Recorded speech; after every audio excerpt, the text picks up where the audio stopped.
Everyone. Okay. All right, we'll start off with a few remarks and look forward to your questions.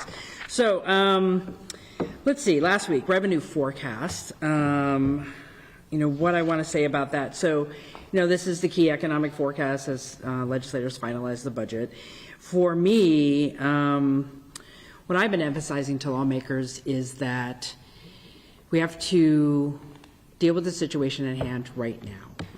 We're certainly all worried about potential federal cuts on the horizon, but with the forecast we have, let's continue to prioritize those things that we know we need to continue to invest in, things that are in my budget, serving our folks who are unsheltered, making sure we're moving forward with housing production, making sure we're expanding access in behavioral health care for mental health and addiction treatment services, and continue to support our schools to be successful.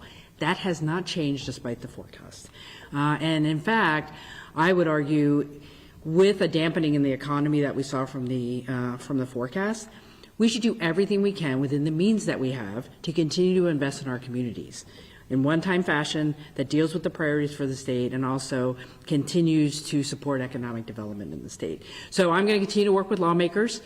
They have hard choices to make, but I'm going to continue to focus on the priorities so I can sign budgets that actually continue to move our state forward. So we'll continue to have conversations with the legislature about that. We're starting to see the point-in-time counts for folks experiencing homelessness start to come out. As you know, we don't have the federal count because the federal administration is delayed in combining all the counts that we're starting to see in the state. Portland's point-in-time count is out. Salem's point-in-time count is out.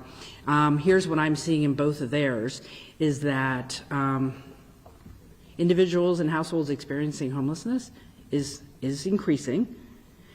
We are seeing a leveling off and decrease in those individuals and households experiencing unsheltered homelessness. And if you remember 2 years ago, when I declared the emergency, we were very much focused on unsheltered individuals, and we're making progress there. We're getting more folks off the streets into more stability, which will help them in their rehousing. And we still have an underlying problem that our housing is not, we don't have enough housing, and the housing we do have is not affordable for folks, and that's why you continue to see here in the state the numbers ticking up on overall homelessness. So I'm going to stay the course on production as well as serving folks who are outside. We're showing progress, but we have a long way to go here, and I think that's what those numbers are showing us. Last week and going into this week, obviously, we are watching one more thing about the point-in-time counts. I want to continue to emphasize that the city of Portland has a really great opportunity right in front of them right now to get 5,000 new homes in production with their system development charge waiver idea. And I would just urge the city council to get on that as soon as they possibly can. I think it sent a really strong signal to developers in Portland that the city is serious about getting more housing built, and they're just waiting for the ordinance to get passed by the city council. So hopefully they can move that quickly. Where all eyes are on what's happening in Congress around federal cuts. I spoke last week and want to reiterate today again around the food benefit programs, the Supplemental Nutrition Assistance Program, or SNAP. The reductions that are being proposed in Congress under the Trump administration's attempt to pay for a very, very large tax cut. Those SNAP cuts are going to take food away from people who need it. There is no way for the state to backfill the SNAP cuts that are being recommended. Right now, the federal government, because they can deficit spend, they pay for 100% of the food benefits that go to Oregonians here in the state, more than 750,000 Oregonians who receive SNAP benefits. By shifting that back to the states, there's no way for us to pick up the tab for that. And their idea that they're going to ask us to pay for more of the administrative costs is also very complicated. It's a very complicated program to begin with. I worked at Oregon Food Bank. I saw what it meant when kids couldn't be fed. Parents should not have to make the choice not to be able to feed their child. These SNAP cuts are going to be devastating for people across the country, not only here in Oregon, but across the country. Same thing with the Medicaid situation. The cuts that are being considered for Medicaid here in Oregon, that's the Oregon Health Plan. We have 1.4 million Oregonians who receive their health insurance through the Oregon Health Plan. the care that they need to stay healthy. Because we have emphasized access here and covering, providing insurance, we have been able to maintain our rural hospitals and our provider networks, because we actually have shared the responsibility and the cost across the whole system by able to have the Oregon Health Plan be so robust. 1 out of every 2 kids is on the Oregon Health Plan. If you're in Eastern Oregon, 70% of the children in Eastern Oregon are on the Oregon Health Plan. The cuts that they're suggesting are, I think, morally reprehensible, and we have to continue to push back at all costs. So both the SNAP and Medicaid cuts are very serious, and frankly, I'm not very happy right now where the bills are headed. So hopefully Congress will come to some senses in the Senate, but it's going to be really devastating for Oregon. Gonna maybe have a little good news here, for if we can have a little good news. We are seeing that I'm going to switch to deaths and the numbers we're seeing on overdose deaths. Overdose deaths are down in Oregon. They're also down across the country. And I want to just highlight that. Look, any death from overdose is not okay. We want to be at 0. But our numbers have been very high. And I think we've been doing some very specific things to see them come down. And I just want to highlight those. So we've seen a 22% decrease between December of 23 and December of 24 in the number of overdose deaths. I was just in Portland last week celebrating the start of the new 72 beds that Central City Concern is standing up. We are doing more to provide services for folks. We have expanded the Save Lives Oregon Harm Reduction Clearinghouse. When that got started, you'll had about 6 agencies accessing the price-reduced supplies that they need in their communities. We now have 380 agencies across the state who work with the clearinghouse. We've continued to expand access to opioid treatment programs.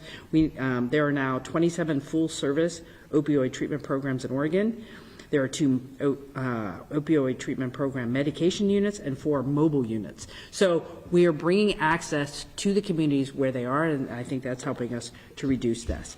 And then ultimately it's about helping people get better. So we've increased residential capacity across the state. We currently have 260 beds dedicated to substance use disorder treatment that are in development on top of the existing capacity, and 41 new beds dedicated to withdrawal management are in development. So again, if we have a place for people to go, first we want to keep people alive, and then they need a place to go when they're ready for treatment, and we're making progress there. And we can get you those specific numbers if you want more detail. And then lastly, there's a lot going on across the street and, with legislation. I want to focus on one bill, the bill to ban cell phone use in schools. When I think about what we want to achieve this session legislatively for youth mental health, the cell phone bill is on that list. From bell to bell, we need to keep cell phones away so kids can focus in the classroom, be more supported, be more connected. It's good for their well-being. The research is clear. And I really urge legislators to get that done. I think it's a really good bill. And it's going to be good for our kids and youth. So I'm happy to see that that's progressing. It might be stalled at the moment, so I just want to say please get that done. I think it's super important. So with that, happy to take some questions. Go ahead, Dirk. Hi, Governor. You said read the budget forecast or the revenue forecast. It is important that we keep investing these things within our means. And so to me, there was a suggestion that the initial numbers you put forward in those 3 packages may be reduced now that we have a smaller window of opportunity or less funding. Where is that? Are you still adamant that the legislature can pay for all the things you asked for in your recommended budget, or are you slimming down those asks now that you've seen what the revenue will be? I think it would be very difficult for the legislature to fund everything that's in my budget. So I want to continue to work with them and say, how do we scale those to get to maybe a different number? For me, I've been trying to stay connected, particularly on housing and homelessness. We made commitments to maintain services for unhoused individuals. We need to stay the course with our local governments, and we need to stay focused on housing production. Now, I put a lot of things in my budget that I think really round out what we're trying to do and actually help us solve the problem quicker. We might not be able to do all of that right now, but we still have to substantially invest. Same with behavioral health, same with our schools.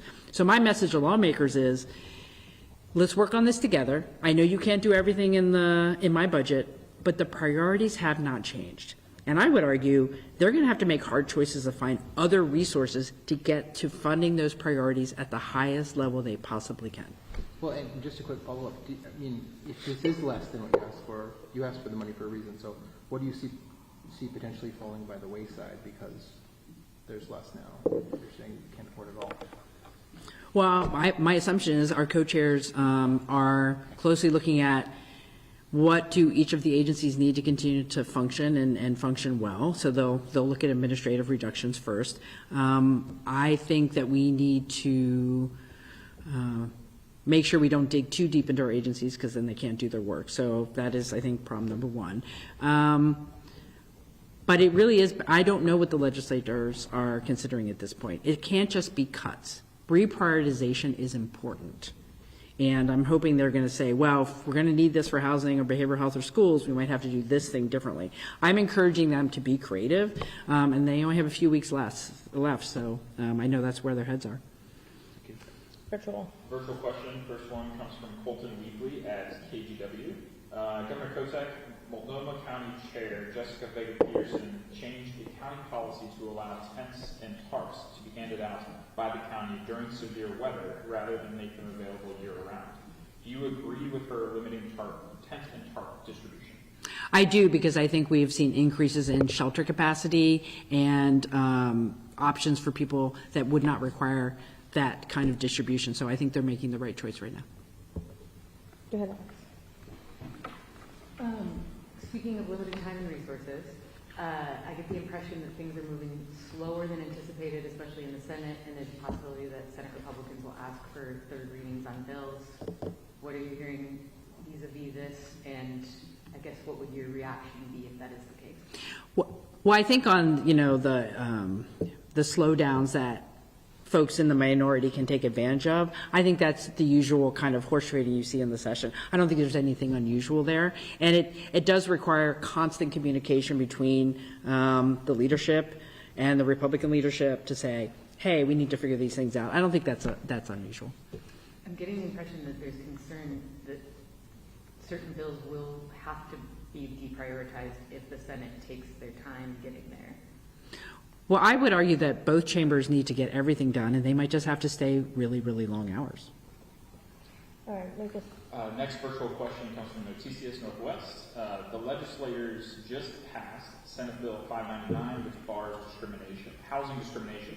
When will you sign this bill into law? Here in the session, by the time it passes the floors, it might be another week or so. So we'll look at the bill. Certainly want to make sure people have access to housing, and I think it had bipartisan support. So I look forward to seeing it. Go ahead. Friday, we got another progress report from the OIA on the improvements to their professional standards office. The agency safety task force also met for the first time.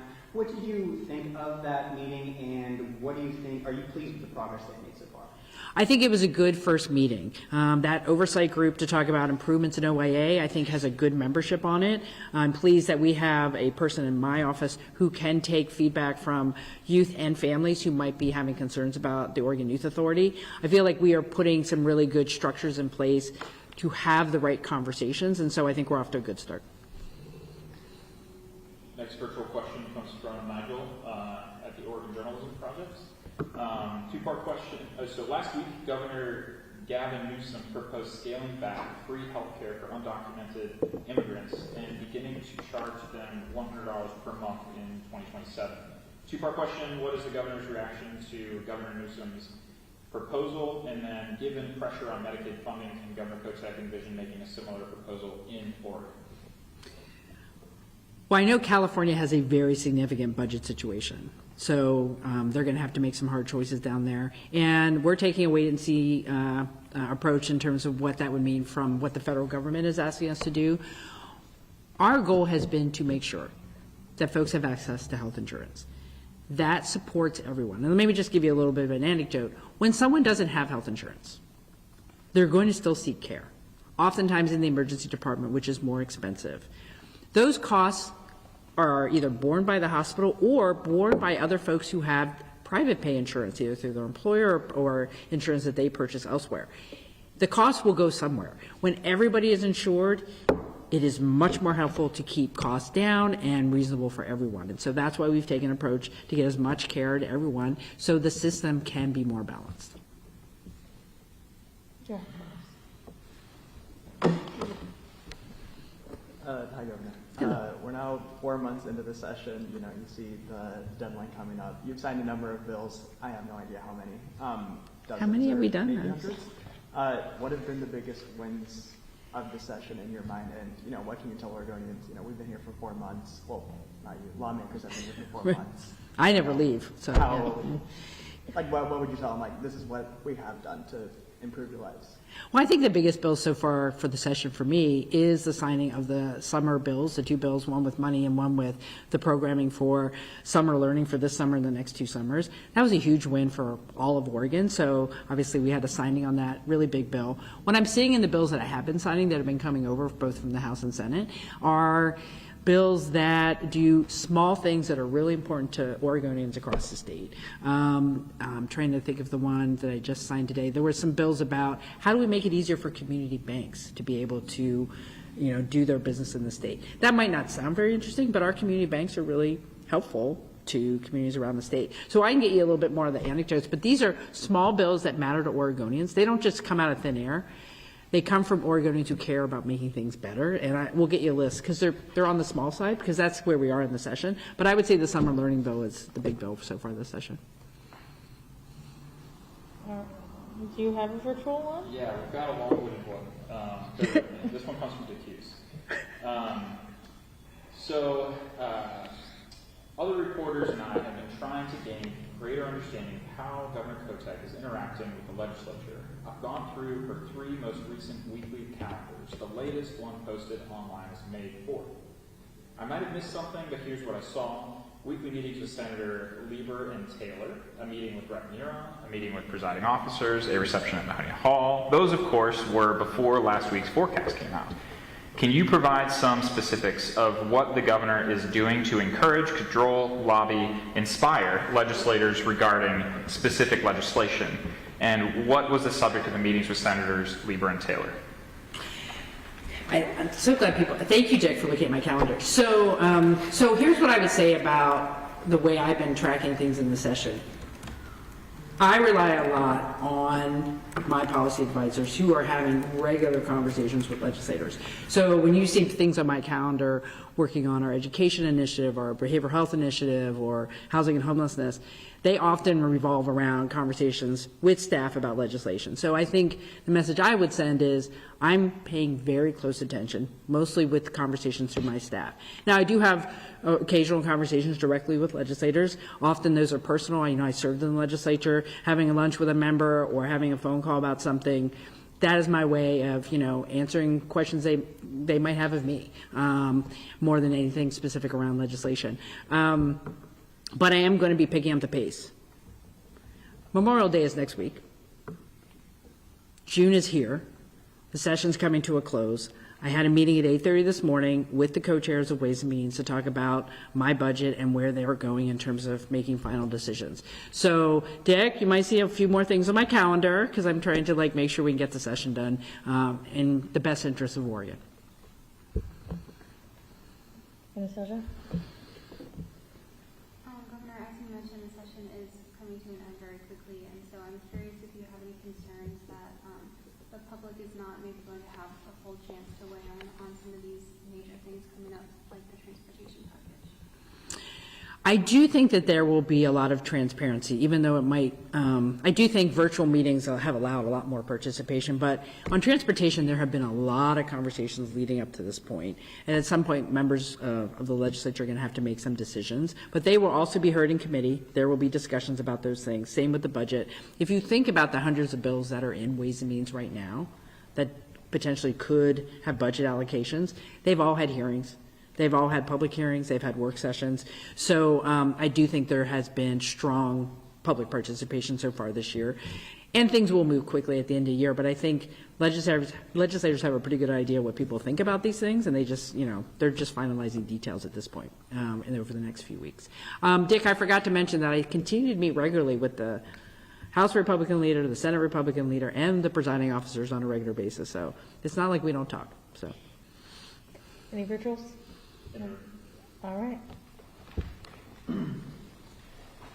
A quick follow-up on the Healthier Oregon Medicaid stuff, Governor, because, you mentioned California is in a dire budget situation. But I think we would certainly be in a dire budget situation, too, if the penalties for covering undocumented people were, I think it's billions of dollars over the course of a decade, right? Probably money that, as you would argue, we can't backfill. So when you talk to lawmakers about this, they say if that went through, we'd probably have to cut that program. You're not sort of willing to grapple with that possible reality yet? I think we have to wait and see what Congress does. One of the things that I've been urging folks is we cannot overreact or predict what's going to happen. We need to be aware that things could happen, but until something gets passed by Congress, I really can't have, I think, a concrete conversation with lawmakers of how we're going to handle that.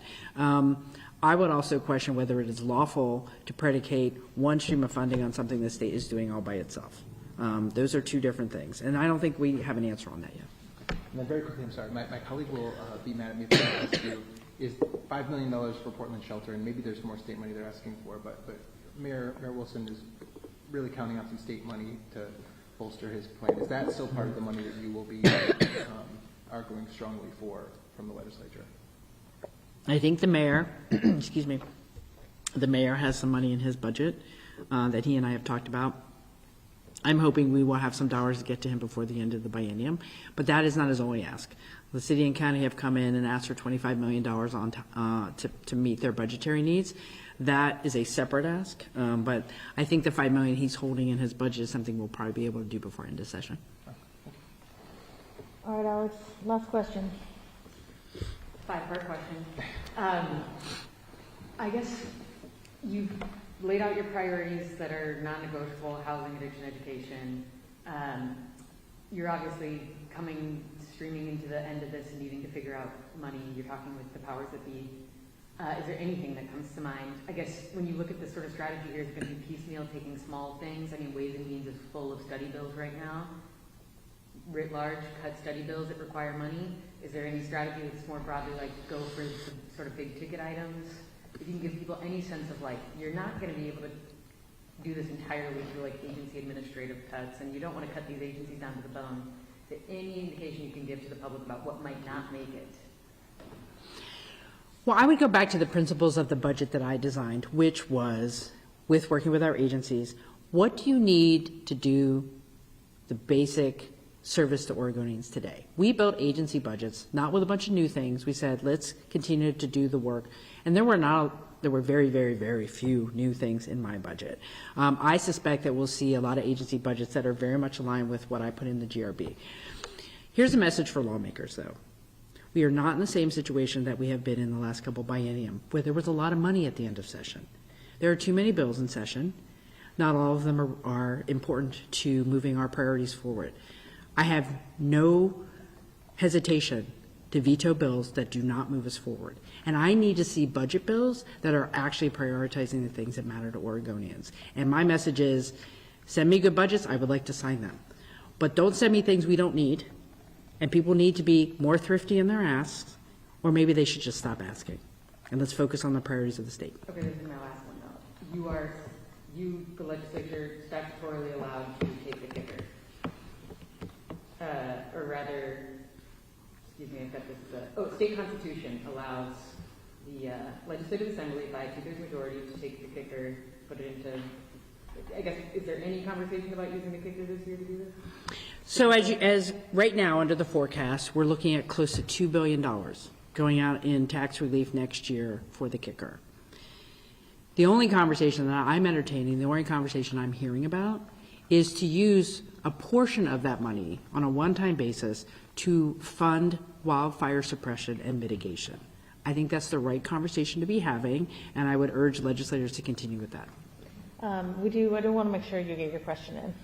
So that actually is last. Well, right, as you brought that up, perfect timing, I wanted to ask, given early concerns regarding wildfire concerns around the state, what steps are you taking now to help ensure preparedness in agencies across the state?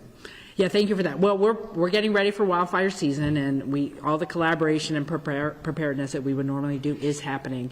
And it is one of those items that I've been pushing with legislative leadership to not leave the session without it, which is dedicated funding for suppression of wildfire, fight the fires, and also protect communities to be more ready for fire.